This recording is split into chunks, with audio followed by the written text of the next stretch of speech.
buenos días, tardes o noches, sea en el horario en el cual me están viendo en este video. El día de hoy voy a hablar sobre el Código de Responsabilidad Penal en Adolescentes, en los cuales vamos a responder a 10 preguntas. Iniciamos con la pregunta número 1, en la cual nos dice que ¿por qué el Código establece una responsabilidad penal especial y cuáles son las consecuencias o diferencias con los adultos? El Código crea un sistema especial porque el adolescente obviamente está en pleno desarrollo. El cerebro del menor aún no está completamente formado, por eso no comprende totalmente las consecuencias de sus acciones. Por eso, mientras un adulto puede recibir entre 22 años por violación, un adolescente de 16 o 17 años recibe una sanción máxima de 5 o 6 años en centros como Maranguito. La diferencia no solamente es el tiempo, sino también el enfoque. En adultos prima lo retributivo, en adolescentes prima lo educativo y restaurativo. Pregunta número 2. Aquí vamos a explicar sobre el principio del interés superior del adolescente y cómo aplicarlo en conflicto con otros derechos. El interés superior es el principio rector, pero esto no es un cheque en blanco. Cuando entra en conflicto con otros derechos, como la seguridad ciudadana, el juez debe ponderar, pero siempre inclinando la balanza hacia el desarrollo integral del menor. No se trata solamente de la inmunidad, sino de que cualquier decisión debe considerar que el adolescente esté en formación. Eso es lo que exige el artículo 9 del Código de los Niños. Y bien, a continuación pasemos a la pregunta número 3, donde vamos a hablar sobre qué es la importancia del principio de desjudicialización y mecanismos que prevé. Este principio, más que nada, busca que el sistema penal sea el último recurso. Aquí aparece la remisión, que es una figura clave en el nuevo Código Procesal de Responsabilidad Penal de Adolescentes. También existen el acuerdo reparatorio y los mecanismos restaurativos. La idea es que no todo conflicto debe terminar en juicio, sino que el adolescente acepte algunas medidas socioeducativas y restaurativas donde se pueda suspender el proceso. Eso es materializar la mínima intervención. Pregunta número 4. Aquí hablaremos sobre los derechos y garantías del debido proceso. ¿Por qué protección reforzada? Los adolescentes gozan de todos los derechos del debido proceso: defensa técnica, presunción de inocencia, ser oído, pero la protección es reforzada porque son vulnerables en su desarrollo. El proceso debe ser autónomo y especializado. No basta con darles un abogado. Ese abogado debe estar desde el primer momento, incluso en las diligencias policiales. Cualquier error aquí puede marcar su vida, porque eso es el estándar. Eso sería el estándar en lo más alto. Ahora, la pregunta número 5. Aquí entra una institución muy importante. Aquí entra el rol del Ministerio Público. ¿Cómo se diferencia del proceso de adultos?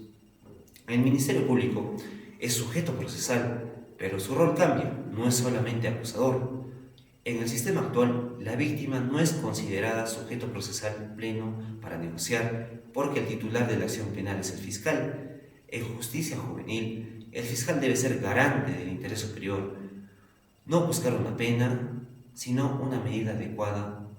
Y es por eso que existe el fiscal de familia, pero también en otras instituciones, donde hay obviamente una especialización, a diferencia de un fiscal ordinario. Pasemos a la pregunta número 6, donde hablaremos de funciones de la policía especializada y obligaciones con los derechos fundamentales. Aquí, la policía especializada investiga infracciones cometidas por adolescentes, pero tiene una obligación clara: proteger los derechos fundamentales durante todo el procedimiento. Desde el momento de la detención, el adolescente debe tener defensa técnica. La policía no puede tratarlo como un adulto, ni usar métodos intimidatorios. Su función es investigar, pero con un enfoque de protección integral, porque cualquier vulneración aquí afecta todo el proceso. Continuamos con la pregunta número 7, donde hablaremos sobre el desarrollo del derecho de defensa y obviamente sus consecuencias de su vulneración. El derecho de defensa acompaña al adolescente desde la detención hasta el final del proceso. Es decir, que necesita un abogado especializado presente en todas las diligencias, incluso antes de declarar. Si se vulnera este derecho, la consecuencia es la nulidad procesal, porque el adolescente queda en estado de indefensión y se afecta el principio del interés superior. En la práctica, todo lo actuado sin defensa técnica puede invalidarse. Y bien, pasemos a la pregunta número 8, donde hablaremos de un carácter excepcional de la privación de libertad. y obviamente los fundamentos jurídicos. La privación de libertad es el último recurso. El adolescente debe entender todo lo que ha hecho, no solo ser encerrado. Por eso el código regula la internación preventiva como excepción, no como regla. Si hay otras medidas socioeducativas posibles, se prefiere. La cárcel debe ser la última opción, porque el proceso es educativo.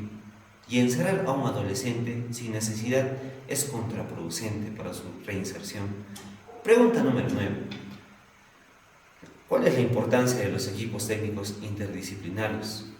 Bueno, estos equipos son fundamentales porque el juez no puede decidir solo con la ley, necesita un diagnóstico social, psicológico y educativo del adolescente.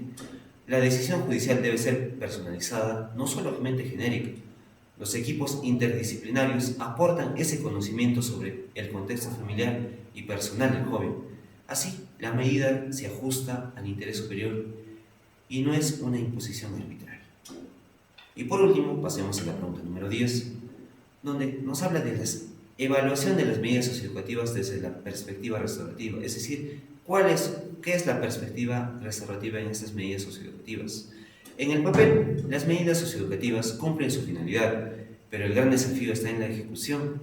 La justicia restaurativa busca que el agresor repare el daño y que la víctima pueda expresar su trauma, algo que en el sistema actual aún no permite plenamente porque la víctima no es sujeto procesal en la negociación. Sin embargo, el nuevo Código de Adolescentes avanza en esa dirección con la revisión y la mediación.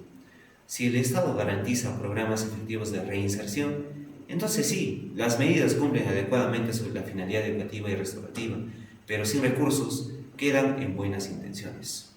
Eso sería todo. Muchas gracias.